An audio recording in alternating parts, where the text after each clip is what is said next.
पांडुरंग हरी वासुदेव हरी. माऊली माऊली म्हटलं की पहिल्यांदा आपल्या मनोमंदिरात अढळ स्थानी विराजलेली ज्ञानेश्वर माऊलींची प्रसन्न मूर्ती डोळ्यासमोर अवतरते.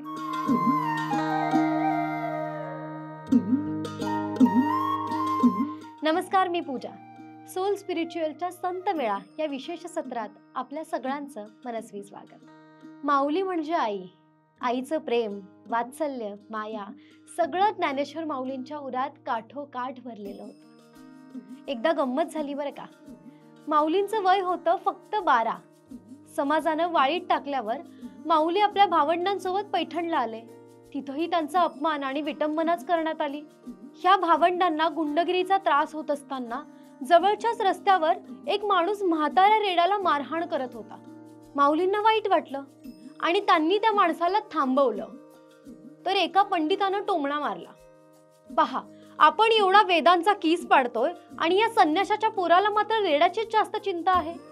ज्ञानेश्वरांनी लगेच उत्तर दिलं, वेदातच म्हटलंय ना की सगळे जीव पवित्र आहेत. सगळ्याच जीवांमध्ये तेच परब्रह्म ईश्वरी तत्व वास करतं. तर मग रेड्याच्या प्राणाचं महत्व आपल्या प्राणा एवढंच नाही का? यावर त्या पंडितानं त्यांची खिल्ली उडवायला सुरुवात केली. मोठा आला आम्हाला वेद शिकवणारा. तुझ्या म्हणण्यानुसार तो रेडा आणि आम्ही वेदांचा अभ्यास केलेले पंडित सारखेच असू तर तो रेडा सुद्धा आमच्यासारखे वेद म्हणू शकेल नाही का? ज्ञानेश्वर म्हणाले, का नाही? त्यांनी रेड्याजवळ जात आपला हात त्या रेड्याच्या डोक्यावर ठेवला आणि चमत्कार, तो रेडा चक्क वेदातल्या ऋचा म्हणू लागला. तर अशी ही माऊली महाराष्ट्र ही संतांची भूमी आहे. ह्या पवित्र मातेत अनेक महान संतांनी जन्म घेतला, पण एक थोर योगी, तत्वज्ञानी आणि संत कवी होऊन ज्यांनी वारकरी संप्रदायाचा पाया रचला, त्या ज्ञानेश्वर माऊलींची पालखी खांद्यावर घेऊन वारकरी मोठ्या भक्तिभावाने माऊलींच्या नामाचा गजर करत नामसंकीर्तनात दंग होऊन पंढरपूरला जातात. ते काही उगीच नाही. जो जे वांछिल तो ते लाहो असे म्हणत अखिल विश्वाची जणू काळजी वाहणाऱ्या संत ज्ञानेश्वरांना वारकरी संप्रदायासह सर्वच भक्त प्रेमाने माऊली म्हणतात. त्यांनी धर्मातील क्लिष्ट अवडंबरे काढून धर्माला कर्तव्याचा वेगळा अर्थ दिला. माझ्या मराठीची बोलू कौतिके, परी अमृतातेही पैजासी जिंके असं म्हणणाऱ्या ज्ञानेश्वर माऊलींनी संस्कृत भाषेतील ज्ञान आपल्या सगळ्यांना समजेल अशा प्राकृत भाषेत आणलं. वयाच्या केवळ 16व्या वर्षी ज्ञानेश्वर माऊलींनी भावार्थ दीपिका म्हणजेच ज्ञानेश्वरी हा गीतेवरचा भाष्यग्रंथ लिहिला.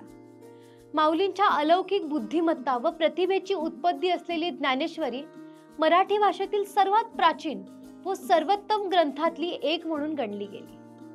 कर्मयोग, ज्ञानयोग व भक्तियोग सांगणाऱ्या ज्ञानेश्वरीत 9033 ओव्या आहेत. 13व्या शतकात आपेगाव येथे भाद्रपद महिन्यातील कृष्ण पक्षाच्या अष्टमी तिथीला आपलं अवतार कार्य सुरू केलेल्या माऊलींचं बालपण मात्र अगदीच खडतर होतं. माऊलींच्या वडिलांनी म्हणजेच विठ्ठलपंतांनी संन्यास सोडून पुन्हा एकदा संसारात प्रवेश केल्यामुळे त्या काळी समाजानं त्यांच्या कुटुंबाला वाळीत टाकलं. माऊली आणि त्यांच्या कुटुंबाला अतोनात कष्ट सोसावे लागले. आई वडिलांच्या देहत्यागानंतर माऊलींनी आपलं आयुष्य भक्ती मार्गात समर्पित केलं आणि हा कोवळा युवक साक्षात्कारी योगी झाला.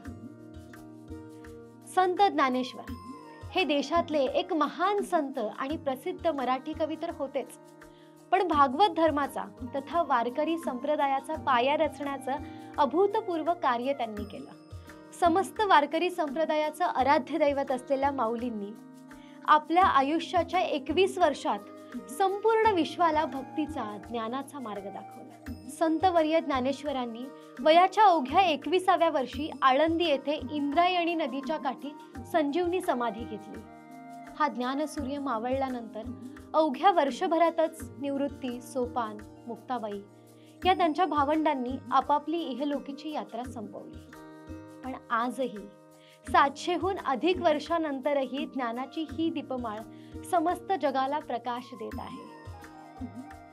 बोला पुंडलिक वरद हरी विठ्ठल, श्री ज्ञानदेव तुकाराम, पंढरीनाथ महाराज की जय.